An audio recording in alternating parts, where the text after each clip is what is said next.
नांदेड़ जिला कलेक्टर दफ्तर के रूबरू बाबा फतेह सिंह जी भावी उद्देश्य सेवा भाई संस्था की जानिब से 23 मई से एक एहतजाजी धरना मुनज़्ज़म किया जा रहा है। इस मौके पर नांदेड़ हल्के जुनूब के एमएलए मोहन राव हम्बर्डे ने सिख समाज के इस एहतजाजी धरने में शरीक होकर इनके तमाम मुतालबात को बागौर सुना और ये यकीन दिलवाया कि वो महाविकास आघाड़ी हुकूमत से इनके मुतालबात को जल्द मंजूर करवाएंगे। वादे हो कि यह एहतजाजी धरना सचखंड गुरुद्वारा बोर्ड की मियाद ख़त्म होने के सबब गुरुद्वारा बोर्ड की बर्खास्तगी करके इंतखाबात कराए जाने से मुतालिक एहतजाज मुनज़्ज़म किया गया है। इस मौके पर एहतजाजियों ने मुतालबा किया है कि गुज़िश्ता कई सालों से सिख बिरादरी पर बीजेपी हुकूमत की जानिब से नाफिज सेक्शन 11 में तरमीम को मनसूख किया जाए और एक मुकामी गुरुद्वारा बोर्ड तश्कील दिया जाए। इस तरह नांदेड़ सचखंड गुरुद्वारा बोर्ड के 3 अरकान के बजाय 11 अरकान का इंतखाब किया जाए।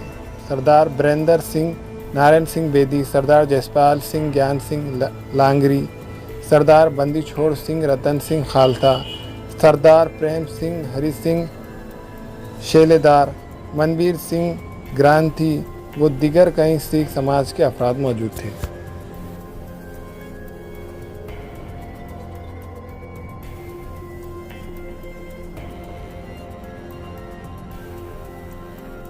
कार्यालयासमोर हजुरी सात संगत व बाबा फतेह सिंग बहुउद्देशीय सेवाभावी संस्था या दोघांच्या प्रमुख मागणीकरता या ठिकाणी कलेक्टर ऑफिससमोर उपोषण बसलेलं आहे। त्यांची प्रमुख मागणी म्हणजे कलम 11 ही रद्द व्हावी, जेणेकरून स्थानिक लोकांना या स्थानिक स्थळांना गुरुघरचा कारभार बघण्यास एक नेमणूक करावी आणि सर्व सदस्य महाराष्ट्रातले राहावं अशी प्रमुख मागणी कलम 11 रद्द झाली तर गुरुद्वाराचा चांगल्या प्रकारचा कारभार होईल।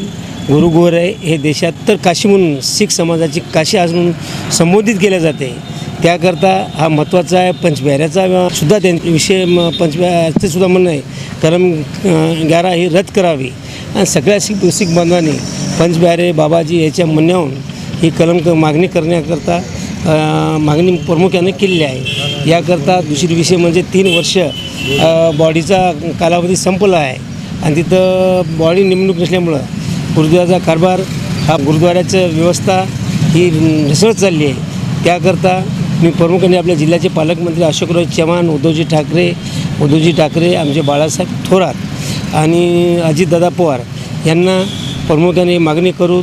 आता ज्याप्रमाणे आम्हाला वीरेंद्रसिंग गाडीवाले म्हणले, अवतार परियार, तेजसिंग बादशाह, जो भी नांदेड़ का जो भी कलम 11 रहने के बाद दूसरा कुछ भी नहीं हो तो नांदेड़ का अध्यक्ष, उपाध्यक्ष और सचिव और यहाँ का होना चाहिए, जेनेकरून गुरुद्वारा कारभार स्थानिक लोगों ने देखे तो बहुत कुछ अच्छा पारदर्शक हो जाएगा। ऐसी प्रमुख मांगनियाँ और ये सब कुछ मांगनी मैं जिले के पालक मंत्री अशोकराव चव्हाण साहब, उद्धवजी ठाकरे, अजित पवार और हो सके तो कायदे में मैंने विधानसभा में मेरी प्रमुख मांगनी अधिवेशन में मांगने की कोशिश करूंगा। इतना ही कहता हूं और गुरुघर का काम जल्दी हो जाना ऐसा मैं गुरुचरणों के चरण में प्रार्थना करता हूं। गुरुद्वारा बोर्ड के कलम 11 और बर्खास्ती के लिए पिछले 3 दिनों से यहाँ चक्रीय उपोषण मनप्रीत सिंह ग्रंथी और उनके सभी साथियों के साथ जो चल रहा है सिख समाज की ओर से, आज माननीय आमदार मोहन राव हम्बर्डे यहाँ पे हम भेंट दी है और सब प्रश्न की जान उन्हें पहले से भी थी और उन्होंने अभी भी यहाँ से आश्वासन दिया है मिलके कि आने वाले विधानसभा में उन्होंने ये प्रश्न मांडकर स्थानिक लोगों को प्राधान्य दिए ऐसा नया कायदा अमल में लाएंगे और जल्द से जल्द नया बोर्ड बनाएंगे, ऐसा उन्होंने हम सभी को आश्वासित किया है। इसलिए मैं सही दिल से उनका आभारी हूँ और उन्होंने यहाँ से फ़ोन करके पालक मंत्री चौहान साहब से भी बात की है और यहाँ सब जो चक्रीय उपोषण को बैठे हैं इनकी जानकारी दी है। उन्होंने भी तुरंत निवेदन देने को कहा है और इस पर जल्द से जल्द कार्रवाई करेंगे ऐसा आश्वासन उनको भी फ़ोन पे दिया है। हमें उम्मीद है कि आने वाले दिनों में ये चक्रीय उपोषण की दखल लेके महाराष्ट्र शासन जल्द से जल्द इसमें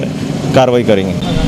वाहिगुरु जी का खालसा, वाहिगुरु जी की फतेह। पिछले 23 तारीख से हम जिलाधिकारी कार्यालय के सामने चक्रीय उपोषण की शुरुआत की है। आज हमारे इन चक्रीय उपोषण का उद्देश्य ये है मांगनियाँ कि कलम 11 का संशोधन जल्द से जल्द रद्द किया जाए, गुरुद्वारा बोर्ड बर्खास्त किया जाए और इलेक्शन की प्रक्रिया शुरू की जाए। उसके बाद जो हर 3 साल में 3 सीटों के इलेक्शन किए जाते थे वो 3 सीटों की जगह 11 सीटों की इलेक्शन किया जाए, क्योंकि उसके वो 11 सीटों की इलेक्शन होने के कारण हमारा स्थानीय लोगों का कोरम रहेगा और अध्यक्ष उपाध्यक्ष सचिव हमें खुद चुनने का अधिकार रहेगा। इसलिए 11 सीटों की इलेक्शन किए जाए।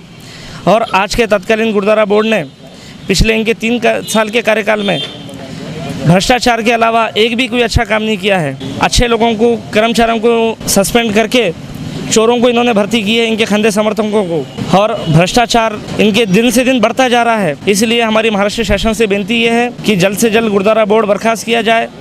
उसके बाद इनके भ्रष्टाचार की चौकसी माननीय जिलाधिकारी साहब के नेतृत्व में एक चौकसी की स्थापना की जाए और इन्हें हथकड़े लगाना चाहिए। और कल माननीय जिलाधिकारी साहब के मिलने के लिए एक बाबा फतेह सिंह संगठन और हजूरी सात संगत को लेकर ये लोग कलेक्टर साहब से मिलने का टाइम भी लिया है। और हमारी महाराष्ट्र शासन से एक हाथ जोड़ के बेनती ये है कि जल्द से जल्द ये हमारे सभी मांगने पूरी की जाए, वरना आने वाले दिनों में आज चक्रीय उपोषण की शुरुआत की है, आने वाले दिनों में अब अमरण उपोषण किया जाएगा। उसके बाद में नांदेड़ बंद का भी ऐलान किया जाएगा हजूरी सात संगत की ओर से। अगर से वहाँ पे भी काम हमारा नहीं बना तो आत्मबंधन का भी इशारा हम दिया जाएगा। वाहिगुरु जी का खालसा, वाहिगुरु जी की फतेह।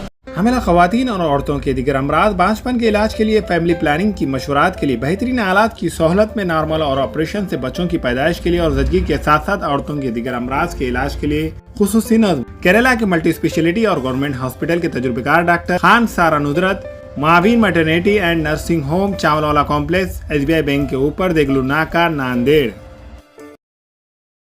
हमारे यहाँ फर्नीचर, पलंग, सिंगारदान, सोफा सेट, अलमारी, डाइनिंग टेबल, कंप्यूटर टेबल और दीगर कंपनियों के फर्नीचर दस्तयाब है। प्रोप्राइटर मौलाना मोहम्मद शबीर अहमद साहब, deluxe furniture mall and home appliances, fruit market के सामने, माल्टीगिरी रोड, कामठा, नांदेड़। अस्सलाम वालेकुम, मैं इमरान खान। हमें उम्मीद है कि आपको हमारा चैनल अच्छा लगता होगा। लेटेस्ट न्यूज़ के लिए देखते रहिए नांदेड़ उर्दू न्यूज़, और न्यूज़ के पसंद आने पर लाइक, शेयर और सब्सक्राइब करना ना भूलें।